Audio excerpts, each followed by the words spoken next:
Hey guys, welcome to the Podtendo podcast. If you're new to the show or just listening the first time, we talk for about, 10 to 15 minutes, hopefully closer to 10 today, just on random topics. Then we kind of get into the show. My name's Mick. I'm joined with Tyson. Good. Listen for the music cue if you don't like the banter. If you want to just listen to the topic today, Final Fantasy II, kind of the second half of that game. Other than that, Tyson, what's new? What's going on? This last week, I guess, was kind of a big deal in the video game world. It was E3. Yeah. Do you have any... do you, take days off work and fake sicknesses and stuff to sit at home and watch all the cool press conferences? No, I totally forgot that it was happening this weekend, and I just so happened to be sick, so I can't take credit for that one. And I ended up catching the Ubisoft conference, and there was a bunch of games that I kind of was interested in, and a bunch of games that I just rolled my eyes at, so it was a pretty typical E3. Nice. Yeah, I kind of, just because I follow and I enjoy the YouTube gaming scene, most of the stuff I was getting was from them or people on Twitter, or there's a couple websites that I find aren't too terrible, so that's kind of where most of my information came from. I didn't watch any of the press conferences. I'm almost one of those people, I'm like, I'd rather just hear about it all at the end, I don't know. I don't buy the hype. I think it'd be fun to go to and experience it all for sure, but I'm just at that point where I'm like, it is what it is, Yeah, I'm kind of not a big into E3. It's nice to see what comes of E3, but I could care less for the presenters and how they literally just talk in circles because they can only talk about certain things. So it's just I'd much rather just get all the trailers, get all the gameplay, the footage that they're going to release. Since I don't have any hands-on previews, I'm not there on the floor, I don't actually get to play the game. So it's just wait till all that, till there's a nice supercut or a nice actual just all the headlines. Somebody else can do all the work. Nice. Okay, so top 3 things that you're looking forward to coming off of E3. We'll go one at a time. So give me one and I'll give you one, and then see if we get through 3. I don't even know if I have 3 off the top of my head. So. South Park, Fractured Butthole. I was very excited to see the new gameplay and how big it's getting. I think that's one thing that they basically delayed it a year, and that's one game I'm super excited about because I'm a big South Park fan, and them delaying it, if that just means they get to add all sorts of variety of different, have the game be a good length and have different branching pathways, that would add to so much replay value, and I would just play that game for hours and hours and hours. So that's my number 1. Okay. This one, it's kind of smaller. I don't know if it's just, I've heard Undertale is going to be released for the PS4 and Vita this summer. Undertale is one of those games I've always wanted to play. I'm not a PC gamer. I'm sure my computer could. I just, for whatever reason, like my consoles a lot. And I've looked into what I really wanted to play it, and I think it's almost far enough. I don't know enough about, I don't know the specifics of the game. I'll really enjoy experiencing it. So I'm looking forward to that coming at some point. And it'll probably be sooner rather than later. They're talking about a July release, so probably in the next couple of weeks. And I know you had mentioned that you wanted to play that for this podcast. So when that happens, maybe that's one of those things where we pull an Audible and we throw that into the lineup or something like that. Nice. Yeah, I've always heard it's been really good, and it's a nice shout out to the yesteryear of video games, but done in a very modern way. So yeah, I'm excited. Nice. All right, what's your number 2? My number 2. This one's tough, but I would have to say I want Samus Returns to be good and on the Switch, but I don't know for sure. So this one, I'm gonna give it my number 2 because it's the one that I'm most conflicted about. But Metroid Samus Returns. It's the reimagining of Metroid 2, so the GBA, but on the actual handheld. Yeah, nice. Is it for the Switch or for the 3DS? It's only on the 3DS. I was saying I wish it came out on the Switch. Gotcha. Nice. Yeah, what would be my number 2? I mean, I'm saving one, obviously. I think what's the biggest deal, which everyone's hyped about, which I'm probably the most hyped about for the other one. I don't know what my number... I'm trying to think of. I've been kind of looking at lists. I would say I'm just going to go with something I'm kind of disappointed with. I think I'm the new Assassin's Creed game. I feel like that's one of those franchises that's just kind of run its course, and it really does nothing for me. You know, like there's no pulse. I don't really care about it. I liked the first game. I experienced that, and I was like, oh, this is kind of neat. And the cliffhanger was, I'm like, oh, okay. And I was like hoping it'd be one of those games that wraps up in like a nice trilogy or something like that. And then all of a sudden, by the time I kind of got to the series, there was like this weird Ezio 3-game trilogy, and I was like, oh, that's weird. It's like a different character, and I don't know what's going on. And I haven't played the Black Flag games. I hear they're fun, but I almost feel like that's one of those games where it's just, I don't know, kind of like run its course, and I don't care.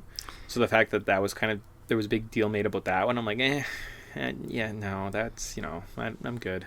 Yeah, when it first started, I thought that there was going to be a lot more to the mystery and to the story, but the story isn't really there. It's just, here's the same gameplay that you need to play out in the very first game, and it kind of bugged me, because it'd basically be like the go explore or go like discover this one guy, where he's hanging out or his plan or something like that. Then you report back to the one guy, and then you would get basically the hit, and you go kill him.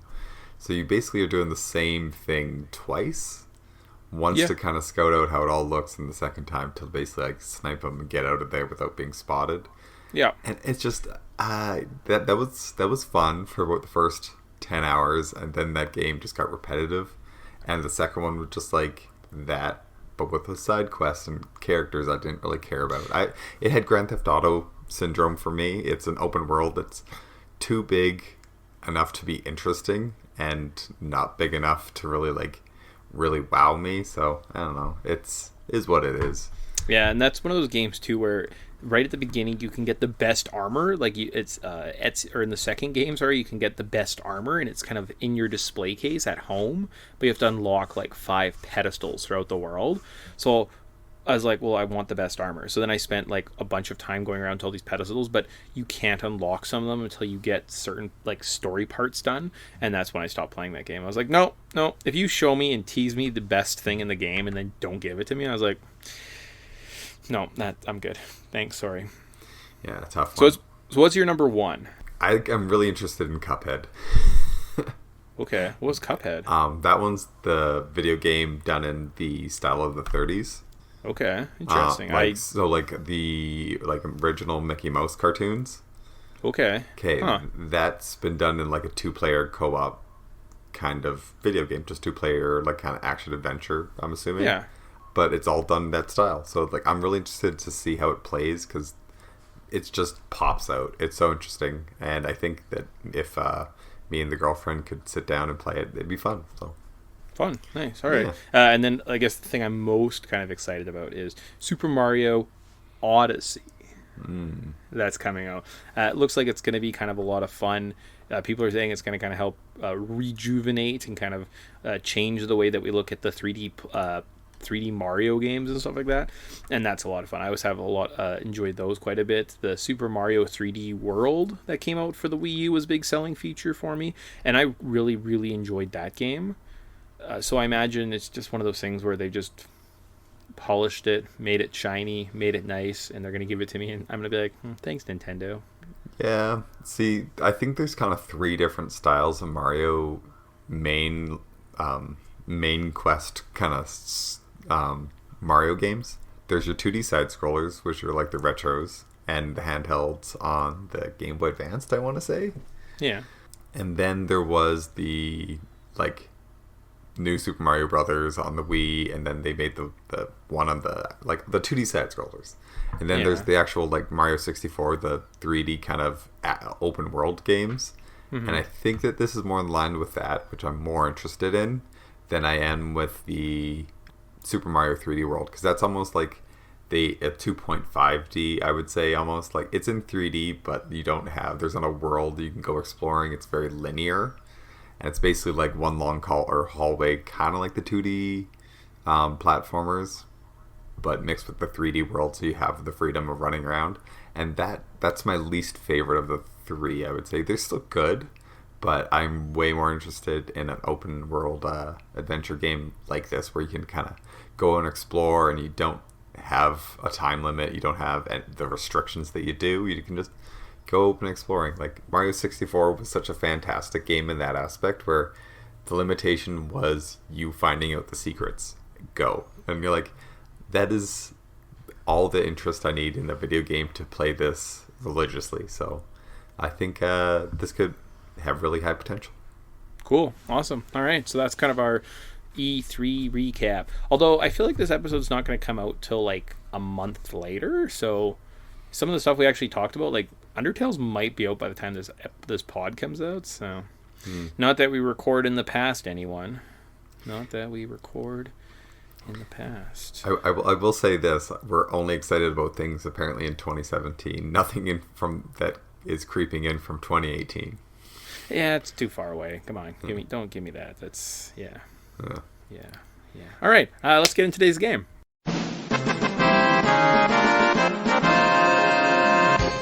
Welcome to the Podtendo podcast, where we analyze, reminisce, and replay the glory of old Nintendo games. We can be contacted on Twitter at Podtendo Podcast, email us at podtendo@gmail.com, or check us out on Facebook at facebook.com/Podtendo.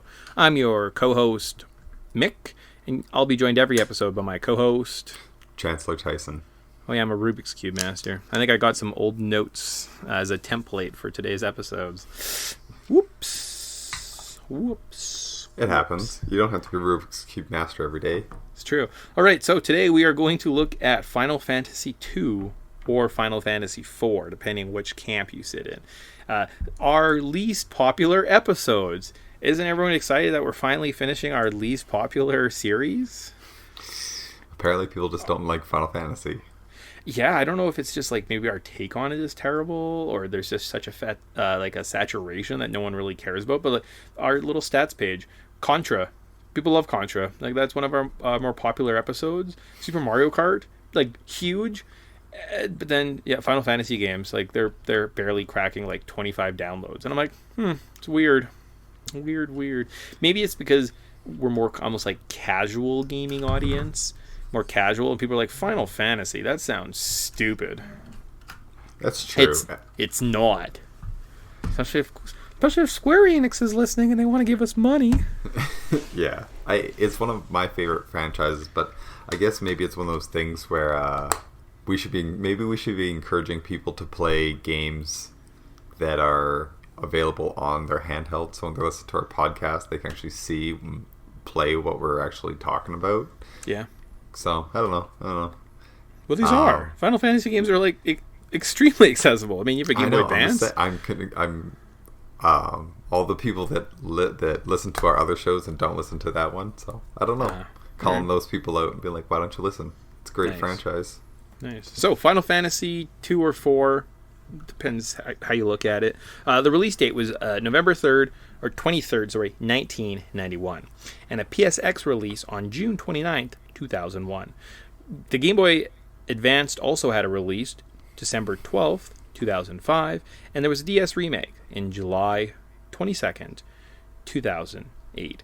They just loved remaking that game. How Long to Beat had this game at 23 hours. I don't know how long it took me to beat this game. Actual retail price was $60. If we factor in inflation, that'd be $96. Current eBay price, I know this one from a personal experience, you can get a loose cart from $70. eShop price, it's $10 on the PS Network. Lovely. I'm probably going to skip development details. We went over them last time. We'll get into fresh content for you. Glitches. Do you want to start with glitches or end with glitches?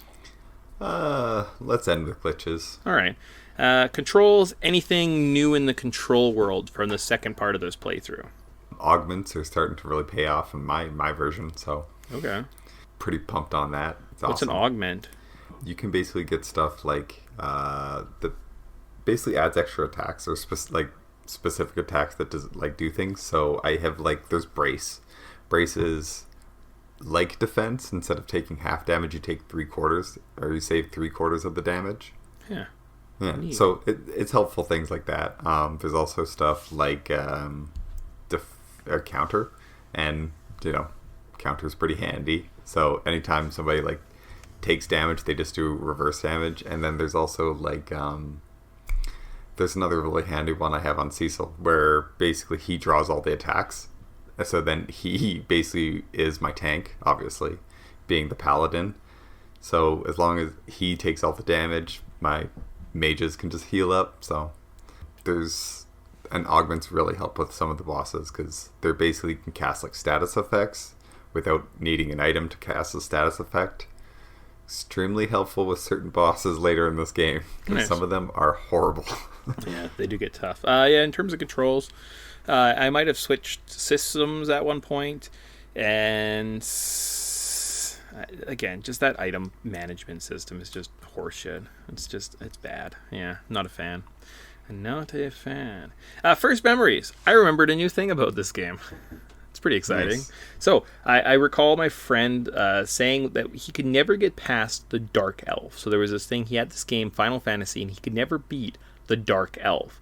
I think it was on the original Super Nintendo, and the battle maybe was a little bit different, but I had no problem on this boss. So I don't know kind of what was going on with that, like why he would have such trouble with that boss. Yeah. Now that you say that, I kind of remember watching him try it and lose, and we're like, I don't know, man. That sounds like a really tough boss. Mm-hmm.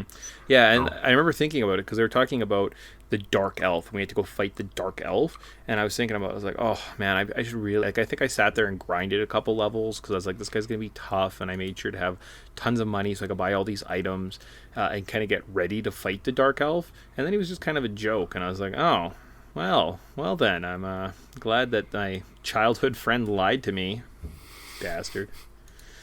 Maybe he just wasn't very good at the game.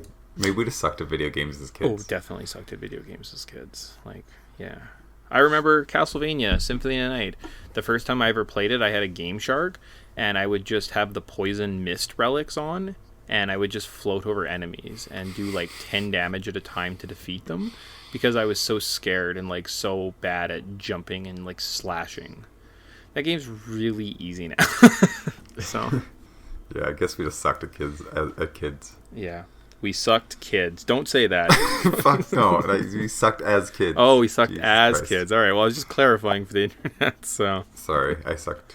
I can't talk today. sucked as a I have kid. Yes, thank you. Fuck. Move on. Moving on. All right. Now, one of the things we like to do for everybody is when we're in this is we like to put you in the mindset. You know, we're going to talk about these games. We want the nostalgia juices flowing. We want Tyson's brain to be like sharp as a tack instead of dull as a blunt piece of wood. I don't know. I was hoping something funny would pop out there. Nothing did. So It's tough. We usually take you in the Wayback Machine. Our Wayback Machine, it's not working today. Sorry, everybody. So what I had to do was find a list of historical events that happened, and we'll just read through some of those. So we're looking at November 23rd, 1991. If you had a newspaper, what would you see at this particular day? The last of the Kuwait oil field or oil well fires are extinguished.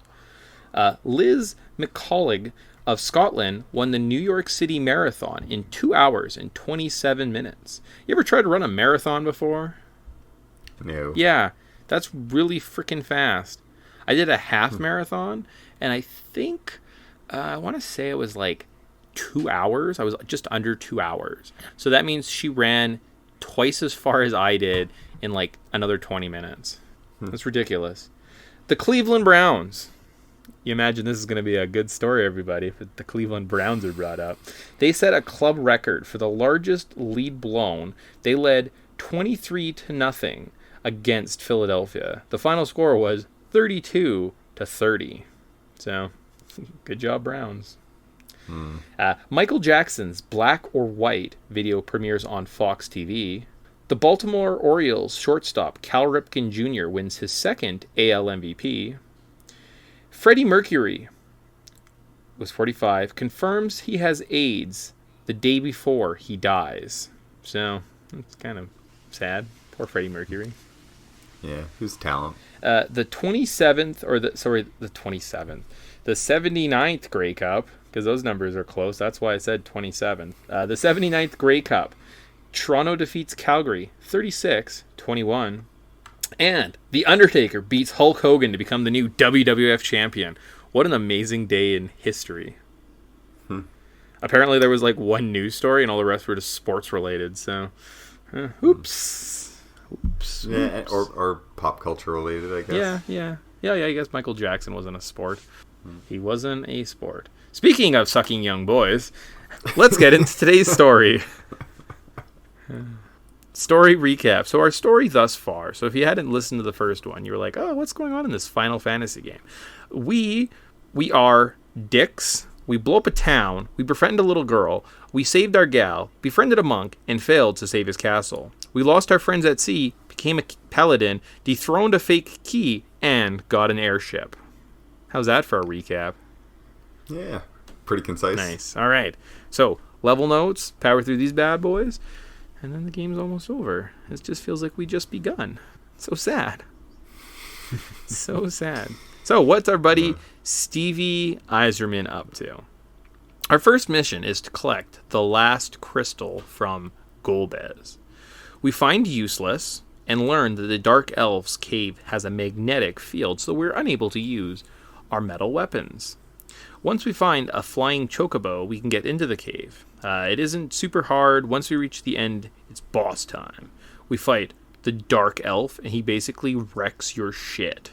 Now, I've always wondered, is that why my buddy thought this was so tough? Because he basically does whatever it's called, like Malestorm. It's this big tornado and like kills everyone in your party right off the bat. Do you think my buddy was that dumb that he just like kept resetting at that point? Maybe that's what happened. Is he puts everybody in critical and you're just like, nope, I quit. Yeah, so like, do you think he just like kept grinding and like being more powerful? And he's like, oh, there must be special equipment. So like, you go into the world and he like just starts like circling and checking everywhere. He's like, oh, there must be magical equipment or something. I need to defeat this guy. No, he couldn't be that ridiculous. But I totally understand if he would make that mistake. So he kind of like a little bit of a fake out. So Useless is in bed and he says, you know what? If I play this harp, I can disrupt the magnetic field. All my friends can use their better items, and they'll have a better chance of fighting the Dark Elf. Your party at this point, I wrote these down because I like got kind of confused as to who was where and why, is Stevie, Sid, Telia, and Yang. Okay? Mm-hmm. That sounds about right. I definitely forgot, and at some point I'm like, I'm not really sure how my party looks, but oh well. All right, defeat him. The first thing we want to do from there is the Dark Dragon. At some point, we have to go into the underground. Isn't that correct? There's something about we get an item after we lose with the crystal, and we have to go place it in the well to open up the path to the underground to find the dwarves, right? Yeah, to find the last crystal, because that's where Golbez is headed. Gotcha. All right. From there, as soon as we go into the underground, our ship crashes. Or, no, the Red Wings come in, and then we have to fight Golbez. Is that right? Or is it we fight Golbez in the crystal room of the Dwarf King? I think what happens was when we first come in, the dwarves and the Red Wings are fighting, and Sid's a terrible driver and drives in between the two of them. Gotcha. And crashes the ship. Gotcha. Because why would you not drive around that giant battle? Yeah. But he literally just flies like straight through it and crashes. And I think you head to the dwarven capital. Gotcha. Okay. And then from there, we go into the crystal room. Or no, somebody, Yang spots some type of weird, like, child, senses some weird child in the crystal rooms. We go to investigate, and we find the three sisters, Mindy, Cindy, and Sandy. Yes. They didn't seem too difficult. Telia kills himself trying to fight Golbez. Rosa and Kane rejoin the group, and we escape, and we are attacked by the Wind Fiend. Does that sound right? Sounds about right. This part, I took lots of breaks in it, so it sounds about right. Yeah, all right. Oh, yeah. I definitely have, like, my notes are not very concise here, people. I'm sorry. I'm very sorry. We head to the Tower of Zot. I remember that. Okay, yeah. So we crash land with the dwarfs. We fight a dark dragon. I don't remember fighting this guy. Rosa, potentially, or Rydia might join our party as well. We go to the Tower of Zot, then we fight the three sisters. That's how it works. Yes. Then after we defeat the three sisters, then we head on to where Tella fights Golbez. Yeah. And uses Meteor and basically kills himself. He wakes up. We then trade the crystal for Rosa. Kane kind of regains his consciousness and joins our party. So then our party should be Yang, Rydia, Kane, Rosa, Stevie. There we go. Figured it out. Yeah. No, we don't have Rydia yet. We still have Sid. Oh. Until we fight the Wind Fiend. Oh, gotcha. Okay, so the Wind Fiend is Val Valis. I don't recall this guy being too tough either. I just know that sometimes he goes into like a tornado mode, and then you're not supposed to use physical attacks on him. Or is it magic? Yes. I think he deflects magic, but physical attacks work, right? I don't remember off the top of my head. Okay. But I want to say, yeah, it's one of those. So Gotcha. There he just counters and does a shit ton of damage. Gotcha. Oh, here we go. So then after we fight the Wind Fiend, we get transported to Baron, and Kane gives us the key to the underworld. All right. So we missed a step. We head to the well, throw in the magma key, and it opens the path to the underground. That's what happens. Gotcha. Oh, I see. So we went and got the crystal from the Dark Elf, took it to the Tower of Zot, and then traded it for Rosa. Right. Gotcha. Right. Gotcha. Because Goldbez was holding her captive. Yeah, that's the one. All right. It's been a while since I played this game. I literally was playing this when I was on my European vacation back in March. So. Yeah. Well, that's the thing about these RPGs is they take a lot of time. So and you have to be on it. I basically went through a point too where one of my computers was pretty much dying, and as I went to write notes on it, it would like just turn off on me, and I'd like get it back on and just loaded the notes page, and it would like shut off again. I have that rectified, have all my notes on my one PC, so note taking is easier now, but I was struggling with that for a while. So some of my notes for some of these podcasts, I'm like, kind of sketchy, you know? Yeah. All right, so now we go into the underground. We fight Cal and Brina. If you don't defeat them all at the same time, they become Calbrina, which is kind of like a big scary doll. It isn't super hard, just kind of annoying. Yes. Goldbez now attacks us with his shadow summons. Rydia comes out. There's Rydia. Joins us, and she uses her summon to overcome Goldbez. We visit the dwarfs, and then we hoof it for the Tower of Babel. There, up to date. All right. This place isn't super hard. Remember, Stevie can use Cure, so I kept just kind of spamming potions, and then I realized I was like, you know what? I never have Stevie use any magic, so I was kind of having him heal for the most part in between battles, and I found that kind of a fairly effective strategy. Yeah. How did you have your lineup arranged? Who's in the front and who's in the back? Do you remember? I probably had Rydia, Rosa in the back, and then I have Sid. Is Sid still with us? No, we got Kane, Yang, and Stevie. Steve Eyes. Yeah. Yeah, so those guys would have been in the front. Gotcha. And it's only 2 in the front and 3 in the back, which is weird. Oh, okay. Then I'm not sure. But you know what? You probably had like either Kane or Yang in the front with Cecil. I might have had Rydia and Rosa in the front.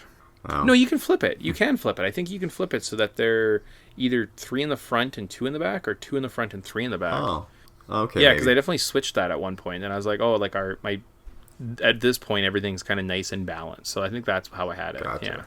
Gotcha. But I also could be wrong, so I could be wrong. Whatever. I don't think the Tower of Babel's super hard. At the top, we fight Dr. Luge and Balnub. I don't really understand the point of either of these two, other than kind of like they're like a weird Dr. Frankenstein thing going on. Yeah. They're kind of an interesting character design, but I don't really remember their point. Yeah. Defeat them, and then we fight Balnub Z and Lugaborg, which is just kind of like the better, I don't know, they like upgrade themselves randomly. Defeat them, and then we decide that we have to turn off the guns or their army or whatever so that the dwarfs don't get taken out. Yang sacrifices himself to shut the guns off because why not? Of course, because another character needs to kill himself. Yeah. As we're escaping, Sid flies in with his ship and saves us. Hooray! But as we're getting chased, I think we get chased by one of the Red Wing ships. So as we go to fly out of the underground, Sid jumps off with a bomb strapped to him and blows up the entrance. Seems rather unnecessary. Yeah, and The best part is in my game is the cutscene. Everybody's like, why does everybody keep sacrificing themselves unnecessarily? It's like, yeah, I feel like everybody just doesn't have their shit No, together. not at all. But we go to Baron, we talk to all of Sid's buddies, and they're like, hey, you know what? We have this giant drill that Sid wanted to attach to your ship, so why don't we just put a drill on your ship so you can go back to the underground? Mm-hmm. Makes sense. From here, we can also pick up the hovercraft, which we haven't used since, like way back before we got Yang on one of the mountains. Mm-hmm. We can use that to go to the destroyed city of, I forget what the village was. Eblin? Eblin. That's the one. Evelyn. We can check out the destroyed castle, go to the Eblin cave with the hovercraft. We meet Edge, who is fighting with Rubicant, who's the fire theme. He loses and then joins us. So our team now is Edge, Rydia, Rosa, Stevie, and Kane. We can go now back to the Tower of Babel to steal the Dark Crystals. This is the point where you run into Edge's parents. They're very easy to defeat. It's kind of almost more of like a touching cutscene to kind of bring out Edge's humanity. Do you want to take a second and talk about Edge as the character? Sure. Especially since this is kind of the final team. Yeah, and I've literally, well, not lit. I don't know if I've ever heard of Edge before. Yeah, I'm very much in the same camp. I didn't even realize that he was a character. Mm-hmm. Like, I remember watching the opening cutscene of the DS version, and you're just like, who's this ninja? When does he become a thing? Yeah, like I've heard of Edge, but I feel like there might be an Edge or something in Final Fantasy 3 or 6. And I kind of think, like, so I don't know, maybe he's just like a fan favorite. But yeah, like I guess obviously I've never got this far in the game before. But I was like, that's kind of weird. There's just this weird ninja guy that shows up that has a big thing for Rydia. Yeah. Did not ever, register as a thought before, as a thing, so. Yeah. I also am not a big fan of Edge. He's kind of the not good character. Like, the girls are pretty OP. And Cecil has like the highest health and is kind of my tank. Yeah. And Kane does decent amount of damage. And then there's Edge. And you're like, what do you do? He's like, ninjutsu. It's kind of like weak black magic. And you're like, terrible. Well, yes and no. I mean, if you knew some glitches, maybe you could make Edge OP as well. Oh, okay. All right. After we fight his parents, we fight Rubicant, which is the fire fiend. I honestly didn't realize this guy was supposed to be like one of the elemental fiends. When we fight all of them in a row at one point, I'm like, oh, I had no idea that you guys were like the fiends that were protecting the crystals. It obviously, I feel like it wasn't very like straightforward. It was almost kind of more like story elements, you know? How did you, like, did they stand out to you the first time you fought that you're like, I'm fighting the water fiend, obviously? No, I was totally like, by the time I got to the end, you're just like, oh, that makes so much more sense. I was wondering why there was a big boss that was kind of weak. Like, I kind of figured, like, oh, this one must be the fire guy. Didn't even put together what tower we were in or what the whole point was. Or it's like, yeah, I kind of just glazed over that part, but forgot fiends were a thing. Mm-hmm. We escape him, or beat him, obviously, and then as we escape the tower, we go to fall into some lava, but luckily, Sid picks us up in his cool new airship. Or no, wait. What? Oh, sorry. As we're escaping the tower, we just find a new airship, right? We find one of the Red Wings speed ships or whatever, and we just steal it. I think so. Yeah, that's what happens. But it can't go over lava, and to get to other areas in the underground, we need to buff it up somehow. If you go back to the Dwarven Castle, we can find Sid, who's like beaten up and destroyed, but he's like, oh man, I'd definitely upgrade this ship. Uses all the last of his energy and then like collapse into a heap on the bed, and you're like, oh, poor Sid. We can head out to the other dwarven city, Tomran. There's some really expensive equipment here, but I would recommend equipping everyone, but don't equip Kane. Yeah, he's kind of hint. Yes, don't equip him. And then we want to make for the sealed cave. In the sealed cave, you have to fight a lot of doors. I actually died. I think this was probably one of my first game overs in this playthrough, and was definitely not happy. The doors, for whatever reason, just kind of wrecked my shit, and I wasn't, like, I went through them in a bad order. as opposed to like fighting a couple, going outside, saving, fighting, going and saving. And then once you get into that habit of like rhythmically saving and healing, you're not going to die again, right? So it's just that first one that's kind of a that sucks. Yeah, see, the nice thing about with me is I don't have to worry about too much because if I throw Steve Eiserman in defense and he draws the attack, basically every time somebody attacks, they just go to him. He takes half damage. I get the girls on healing him, and then I just figure out kind of what the weakness is and go from there. So I have a pretty good system set up, and I just have to remember to save in between every single battle because Steve Eiserman takes so much freaking damage. But it's so nice because as long as he has good gear, nobody else really takes all that much damage. So everybody else can be support. Nice. All right. So part of my walkthrough said, though, like, you're going to hate fighting the door, so I fought every single door, got as powerful as possible, because I heard the door at the end of this was, like, really difficult to fight. And it was going to be a real pain in the ass. So, you fight the wall as you're leaving. I used slow on him, and all-out attacked, and he went down no problem. Nice. But that is the strategy. Yeah, but apparently, so the enemy is, you kind of attack him, and he moves closer to you. If he touches your party, it's game over.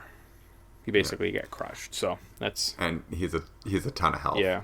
You can also hit him with slow right away, and then haste everybody in your team. Yeah, that was kind of like I developed that into a strategy. I thought that was kind of beneficial.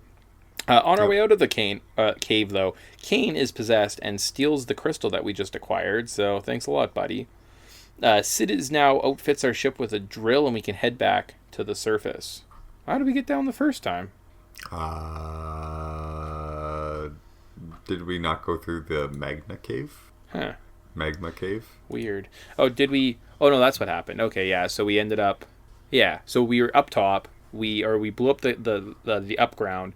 We couldn't go through the ground, so we actually didn't get a drill from Sid's people. We just got a crane. We then got the hovercraft, went to Ebelin, got got Edge, went to the tower on the surface, fought our way to the ground, got into an airship. That's what happened. Yeah, perfect. All right. So, I mean, I might have played through this like 3 times, so some of the details are a little hazy in my brain. That's fair. This game is so freaking long, and battling through a dungeon just takes so much out of you. Yeah, but now we're up on the surface again. If you go to the town of Mystia, you can summon the Lunar Whale, which is this big flying ship, big-ass spaceship, which can take you to the moon. I imagine you're probably underleveled, and it's side quest time. I headed to the cave of the Edelions, or the Summoner's Cave. Got through here to the Summoner City. I would recommend casting Float so you can walk on the lava and it doesn't hurt you. If you are smart, you will heal when you get to this city instead of just going and talking to the Queen first. That sucks. Yep. She counterattacks everything and heals. I found that casting Reflect on her slowed down the amount of healing that she did. And then I had just kind of rinse and repeat and did lots of physical attacks. So that was kind of my strategy to beat her. Yeah, the nice thing about this is as long as you kind of know the trick with each of the monsters, you can kind of work them. So it's good to know. Mm-hmm. From there, like I said, heal. You can then talk to the king of the Edelions, and he's Leviathan. If you cast Float and use lots of thunder attacks, his typhoon attacks don't do as much damage, and he should be manageable enough so you can beat him, which is excellent. And now we've got Asira and Leviathan as summons. Next, you want to go see Yang in the Sylph Cave. He's sleeping. If you visit his wife, she gives you a frying pan to smack him in the head. He won't rejoin your party, but you do get the Sylph summon. I never used the Sylph summon. Yeah, Leviathan's basically the most powerful summon you have right now, unless there's an elemental weakness. So okay, fair enough. From there, I would recommend getting you probably have a rat's tail at this point. You can turn it in to get the Adamite. And then you can go see one of the blacksmiths in the forge in the Dwarven area. And then we're going to go to the moon. We meet Fu So Ya, again, one of those characters never heard of before. Wait. Did you get Odin now or later? I did not get Odin at all. Did you get Odin? Oh, yeah. Okay. If you fly to Baron, you fight the kind of king of Baron, who turns out to be Odin. Once you defeat him, then you get him as a summon, and he basically casts death. Yeah, he's a one-hit KO, and I kind of heard one strategy was because most of the tough guys that you're fighting from here on out, like that won't work on. It's almost kind of useless. I did try and pick it up one time, but then I died.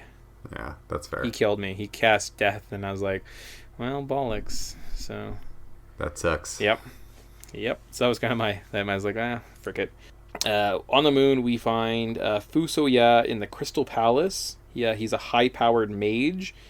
Before we return to Earth, you might want to check out the Bahamut's cave. There's some excellent armor in the cave. It's worth taking your time to check it out. There's this really tough boss called the Behemoth, which is just like a nightmare to kill. I was using up a lot of my items and healing spells every time I ran into them, and you can't escape from this boss. Or these guys, they're really annoying. Yeah. Luckily, in the DS version, if you use Eye Gouge, it's an augment that you get, and basically it casts like blindness. Okay. So all of a sudden his physical attacks miss, and he only counters on does the, I forget what big attack he does, but it just criticals everybody. Okay. So he can't actually kill you unless he criticals everybody and then gets lucky with a physical attack, but he's blinded, so it's like 90%. So he only hits you like one every 10 times. It's pretty solid. Awesome. Yeah. Oh, that's fun. Yeah, at the end of the Bahamut cave, we fight Bahamut. He's probably the most powerful summon that you can get, potentially in the game. I would cast my most powerful attacks on him. Don't use Meteor since it heals him for like 999 health, which is unfortunate. Cast Haste on your party, slow on him, heal. You should be fine. And defend when he counts down from 5 to 0. When hit count gets to 1, just defend everybody and you take half damage. Yeah. So. I think I got into a point where I was having Rosa put Reflect on everybody too at that point.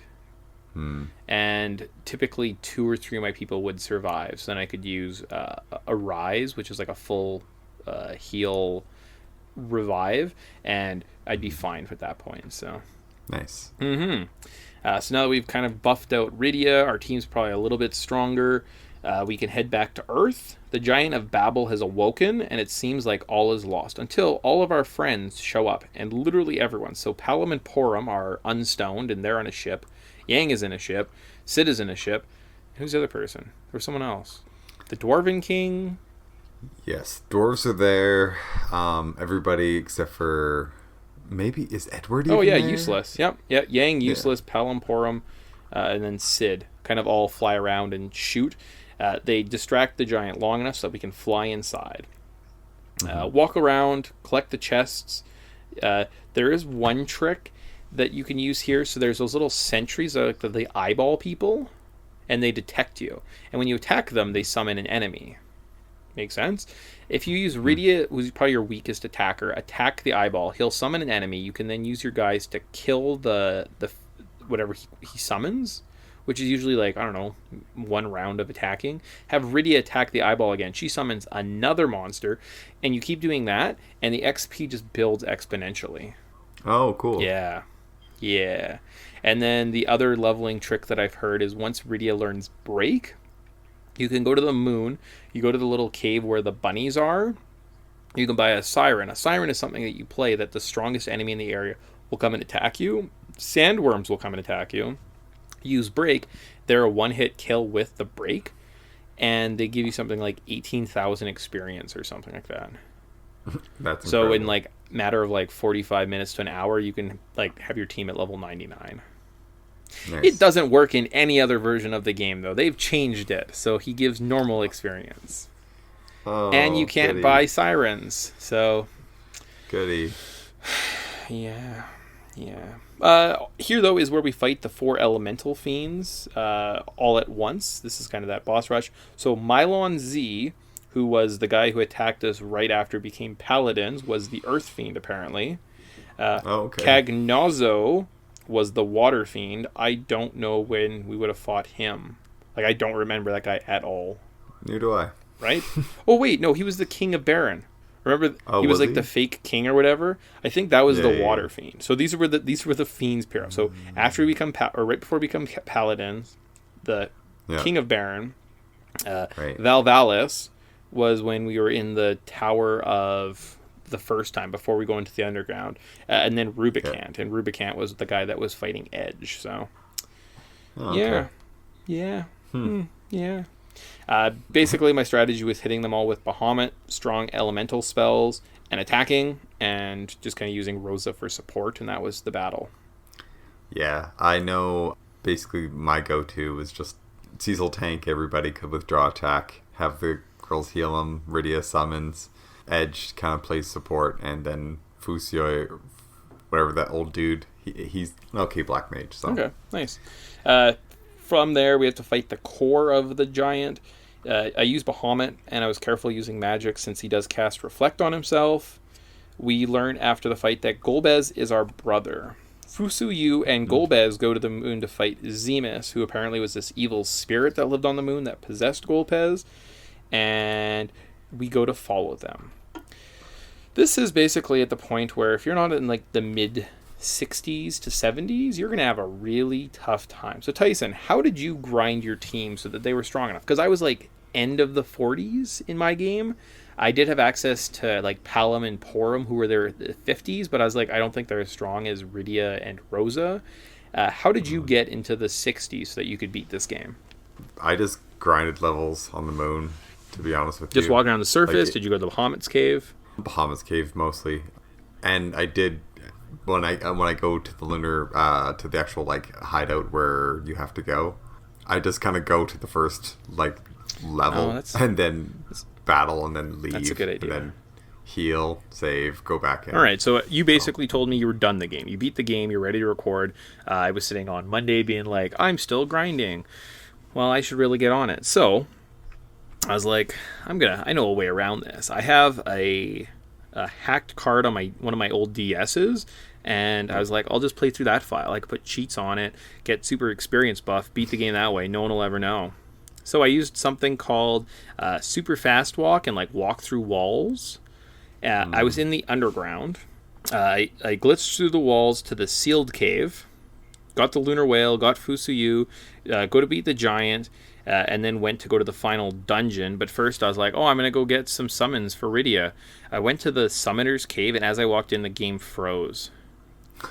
So I was like, well, I guess I have to do that all over again. But Yeah, you should have just grinded. but I was like, I heard a glitch. So let's talk glitches quick before we get going. Okay. The first one is called skipping the underground. When you first get to the underground, after a player rejoins you, after Rydia joins you, don't move, just cast Warp. Warp will send you into the crystal room behind the Dwarven King, and the events play out as if you beat the sealed cave. So the events actually, the game kind of stacks the data so that when you enter the sealed cave later on, Cain just betrays you, and you move on, and Sid comes out, and you get the drill, and you can just escape. So you cut out all the middle stuff of the Tower of Babel and having to go through the sealed cave. It saves a considerable amount of time. So with my glitched wall walk too, I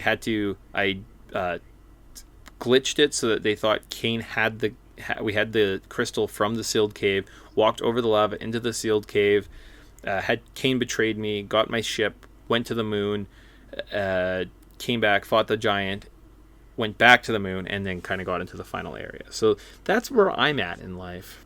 And then I was like, I'm really going to break this game wide open. The item duplication trick. You have to equip a weapon, then in a battle, select the weapon in the item screen and unequip it. Run from the battle, and then re-equip the item. This doubles the weapon that you have in the game, and it actually stacks. This will place one weapon in your hand and one weapon in your item inventory. So it's kind of exciting. Now, if you have a character potentially that can throw weapons, wink, you can duplicate the most powerful throwing weapons in the game and sit there with a bunch of really powerful swords and just spam them and kick ass. That's awesome. Just make a million Excaliburs and just toss those. Yeah, that's it. That's it. We did mention Holy damage. we did mention that if you get Adamite and you go to the Dwarven Smith, he'll make a sword. He makes Excalibur. So And it's like the best sword in the game. yeah, I think Masamune might be the best one. You're probably right on that one. Yeah. But I just like it because it's Excalibur. Yeah, like Excalibur is like the strongest English sword, and in Japan, Masamune, you see it all the time. We saw it in Chrono Trigger. It was in the first Final Fantasy game. It's in this Final Fantasy.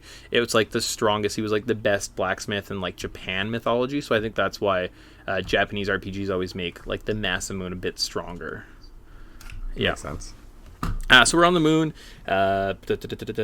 We go to the final dungeon. I found it extremely long with very little save rooms. Like I understand why you have to be at such a high level. You get some solid weapons, and then after defeating its ancient protector. Oh, that's right. So you find these little shrines. You go to the shrine and like a dragon will appear. You fight that, and then you get a better weapon for a character, which I thought was kind of a neat kind of little trick thing going on. Was that the same in your game? Yeah. Okay. Yeah. It was every time you go to a treasure chest, it would basically like, is this the one? And that was interesting, but at this point, there's even like the mid-level random bosses that are showing up are so freaking hard, which is why I grinded up to level 75 because I was like, screw this noise. I need Steve Eiserman to have a ton of health so I can, because there'd be times where like they would almost wipe half my team before I could even get an attack in. You're like, this is insane. That's really frustrating. And I've never played a final dungeon. Apparently the DS one's like super crazy hard compared to every other ones, but okay.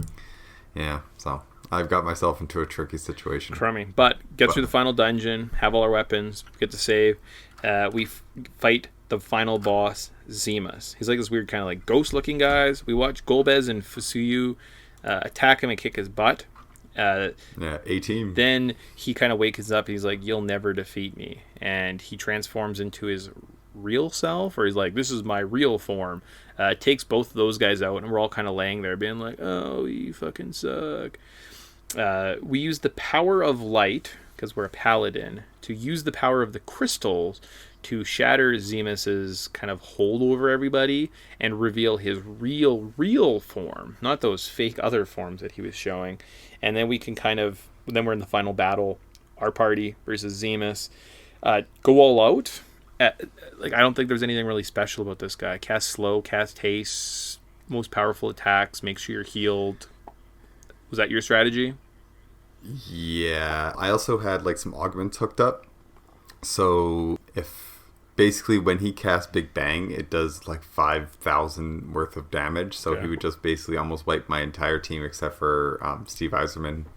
And when he killed Kane, I had Kane hooked up with what's an augment called Phoenix. And what it is if you die and you have MP, it will...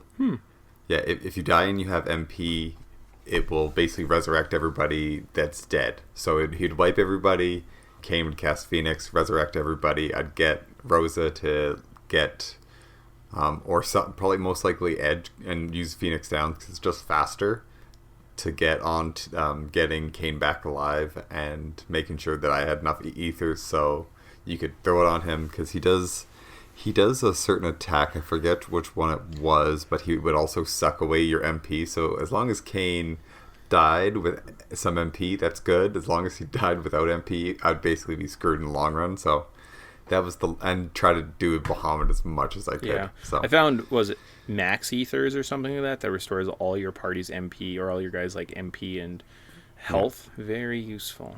Very useful. But we did it. We survived. Hooray. We beat the evil. Golbez goes with Fusuyu to rest in eternity as the last two Linnarians, and everyone else travels back to Earth to be happy. We find out what happens to all our friends, though. Palom and Porum continue their lessons. Yang is crowned king. Edge yearns for Rydia. Rydia hangs out with the summons. Sid helps Rosa and Stevie get ready to be crowned the king and queen of Baron. What a magical adventure. Yeah. Well, Edge is also the king of his Yeah, area. yeah, I guess he's the king of Eblan. And yeah, and then there's Useless, and he's now the king because he was the prince. Now he's the king of his place. So everybody's basically a king and queen, and except for Rydia because she's the most powerful person in this universe. Yeah. So What a happy little life everyone lives. oh, also in your version when everybody's praying to you and giving back all your life, Yeah. does Tella show up for you? Because Tella showed up for me, and you're like, I thought he died. Oh, I was playing the DS version to finish the game off, so he absolutely did show up in my version too. Yeah, and you're like, what is going on with this? I'm pretty sure you blew yourself up, It buddy. was like the spirit, I guess, was still hanging out or something. I don't know. Must Like be. obviously he's just haunting Useless now. Yeah. That's Useless's lot. He's like, I'm a king, but I have a ghost of the woman I used to love's father hanging out with me. So it's like a fun 80s comedy, scary ghost dad. Yep. And if you are interested to see, because actually you forgot to mention Kane. Kane doesn't hang out with anybody because he's so distraught from being being taken over mentally by goldbez. He sure is. Poor Yeah. guy. Poor little guy. Yeah. All right. Yeah. Glitches. Covered that. Story. Good. Current thoughts on this game, Tyson. How did you find this title? It was really good. First time I've actually sat down and beat it. Excellent. To be honest, it is, and it's really good. Like, this is the definitive kind of JRP experience. It's everything that you kind of expect, and it does fill in a lot of the questions that I've had in the overall, like, Final Fantasy universe. Like, a lot of our "Are you buying it?" might be thrown out of the window from earlier episodes. Oh, interesting. All right. So, Fun. yeah. All right. Yeah, I think, like I said, excellent experience. It's good. The only thing, I mean, the antiquated item system is really annoying. In the version I was playing on the PSX, I actually had an item limit, and I couldn't optimize certain characters if I had, because it would take everyone's equipment off and then have to put it back on. So if I didn't have 5 free item slots, I couldn't just randomly optimize my characters. Oof. Yeah, I mean, the item stacking was weird. So if I bought 99 potions, then 4 potions, then 7 potions, then 88, I would have 99 potions, 5 potions, 7 potions, and 88 all in different slots, and I'd have to sort them. So I'd have 99 and 99 potions. I was like, Ugh. yeah, it was just like really poor. I mean, it was redone like 10 years later, and it still sucked. And I'm just like, ugh. And then the unnecessary grinding at the end of the game. Like, the rest of the game kind of flowed for the most part. It was pretty good. Like, a Chrono Trigger flowed, and you kind of built levels naturally. In this game, you kind of flowed, and you built levels naturally. And you were good, and then all of a sudden, the final dungeon, like, oh, if you're not, like, 20 levels higher, you're not going to be able to beat us. Sorry. Yeah, and I feel like this game has very poor conveyance. Oh, yeah. Yeah, like that's a big issue in this game, and like, why are you doing things for what reason? All just super arbitrary, but I feel the experience and the battle system, it was really rewarding. Like, when I was being dragged out, it felt like you're doing something. You weren't just, oh, attack, oh, use a summon, use a magic, attack. It's not, you can't just mash A.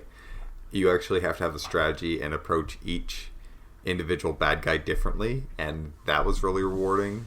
And I don't know, I really enjoyed it, but it's not a perfect game, and there's a lot of issues, especially the parties system. Like, having so many different people not really having control of it really kind of bummed me out. No, I agree. Yeah, it was like the party system was kind of fine, but you lost characters and they came kind of so willingly, and you were just kind of at the mercy of the game's story, that it definitely did hurt it a lot. Yeah. Well, it's not what I'm used to, so. Yeah. But I mean, like, again, still a fun experience, and if I imagine most like JRPGs take their cues from this kind of title and storytelling mechanics, right? So, all right. So final. Are you buying it? So we kind of look at some theories, talk about, I don't know, I usually try and like drum up some type of weird fan theories on the game. And then I ask, are you buying it? So the first one, Genova and Lavos are the same species. Both are creatures that come from distant planets. They travel through space. When they crash on the planet, they infiltrate and destroy all the planet's inhabitants. Genova, unfortunately, was defeated before she could spawn something else, whereas Lavos was stopped by Kronos and the gang. Are you buying it? It's interesting. I like it, but the problem is Genova is they do very different things. Lavos basically is like a ticking nuclear bomb that just goes off, and Genova is kind of more of its own entity that wants to. I don't really know what Genova's up to. So, what if remember the little guy inside of Lavos that was in fact Lavos? The weird little like bloobity bob guys, weird aliens. Doesn't that look similar to what kind of Genova looked like? So what if somebody defeated the outer shell of like the big egg part of Genova, and then just the little thing escaped and like integrated into the society? All right, so you're not feeling it, eh? All right, the Knights of the Round defeated Genova. There was 12 strong warriors of virtue and spirit that took on the evil Genova and trapped her in the North Crater. Unfortunately, these Cetra warriors perished from their injuries before they went. They infused their spirits into one badass materia. Are you buying it? I like it. All right. And especially since it adds more context to the Knights of the Round, because why the frick are they even there? All right, so so I guess if you guys don't know, Genova is from Final Fantasy VII. I was kind of looking up Final Fantasy theories. There's a couple that, just aren't good. So those are kind of the best I came up with. I have one final one that we'll talk a little bit on Tyson's favorite subject, religion and Final Fantasy. Are you ready for this? The Tower of Babel. What do you know about the legend of the Tower of Babel? Not a ton, to be honest with you. So the story from the Bible goes, everyone on Earth spoke the same language. As people migrated east, they settled in a land of Shinra. Weird. The people made bricks and built cities and towers that would reach the skies to show off their superior intellect, and they wanted to be closer to God. God came down and saw this as blasphemy, as man was not meant to live in the clouds. That's where God lived.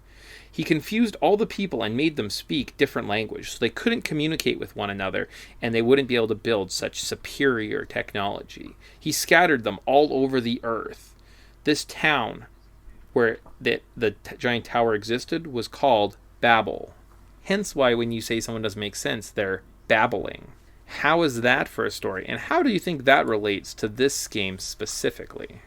I'm just trying to think about which one's the Tower of Babel again. Okay. So the Tower of Babel is the one on Earth that has some type of connection with the moon, and there's like Lunarians that live on the moon that potentially were like a different race of people, like they were from like the asteroid belt or something.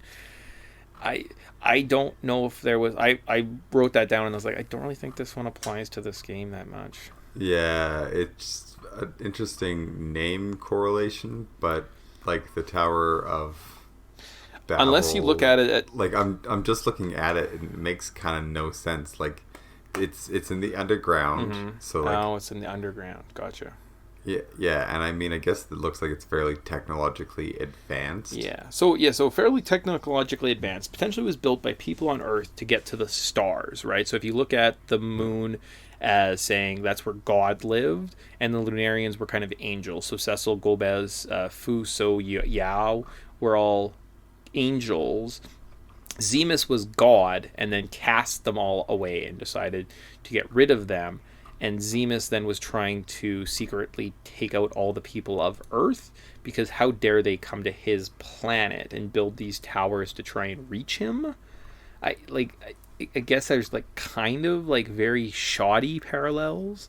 I think it was just a naming mechanic. They probably looked up like famous towers, right? Similar to like Zelda, why does he have a cross on his shield? Because when you typed in, or like you looked up in a book and said knights, most knights were from the Crusades. The Crusades were a religious event. So I mean, if you typed in famous towers, Babel would come up. Makes sense, right? Like, I mean, you could probably try to draw some parallels to it, but yeah, it's not a direct comparison at all. Nice, yeah. All right, so that's all I got there. I asked the final question. Tyson, did we miss anything? Actually, we kind of did miss something today. Right. But we did. There's Final Fantasy IV: The After Years. Okay. There's also in my version the prelude, so you can play kind of like what happens before the game. Oh, okay. Yeah. Interesting. So after years, you ever played it? Looked into the after years? I've never played it, but I remember it coming out, and I read like just the Wikipedia synopsis, which was interesting. Kind of tells you where everybody's at. I don't think it really adds anything after reading it. I've heard the after years is just basically like a rehashing of the same story, and it never really adds anything more to the game. Yeah, and it doesn't really change anything. Yeah, it kind of mixes a few things up, but it's basically just like they take the same characters and try to continue as best they can. I don't know. It's not important. I would kind of write it off. Okay, all right. Yeah, so I mean, after years, any interest in playing that? I'm probably sitting at a no. Yeah, I'm kind of in your camp too. We're supposed to do no we're supposed to do a report card. Don't we normally do report cards in second parts where we go through stuff. Yeah. I'm just gonna give this because I mean it's the end of the school year. You don't want to worry about report cards. I'm gonna give this game a B overall. Yeah, I'll go B as well. There was a lot of issues that made it not an A, especially depending on what apparently version you're playing. There's no perfect version, so yeah, especially since this game has been remade so many times, I feel like they could have smoothed it out with some remakes, but they didn't. Yeah. All right, so that is kind of done Final Fantasy. We've got probably at least one more big Final Fantasy game to get through. There's a couple other RPGs that we can discuss kind of off mic, in a sense, and go from there. But yeah, that's kind of our big one. We should probably start actually thinking about playing another RPG because they do take a while. Probably not one of our best organized shows we just had. We were kind of all over the place and we weren't really sure of the story, so... Yeah, not 100% sure how to make our RPGs better. So if you have any suggestions... Well, don't start playing them in March and then do a podcast in July about them, so... Sure. Yeah. All right, cool. Awesome. So in closing, thank you for listening. You can contact Podtendo on Twitter at Podtendo Podcast, email us at podtendo@gmail.com, or check us out on Facebook at facebook.com/Podtendo. The music of Podtendo is used without permission and is property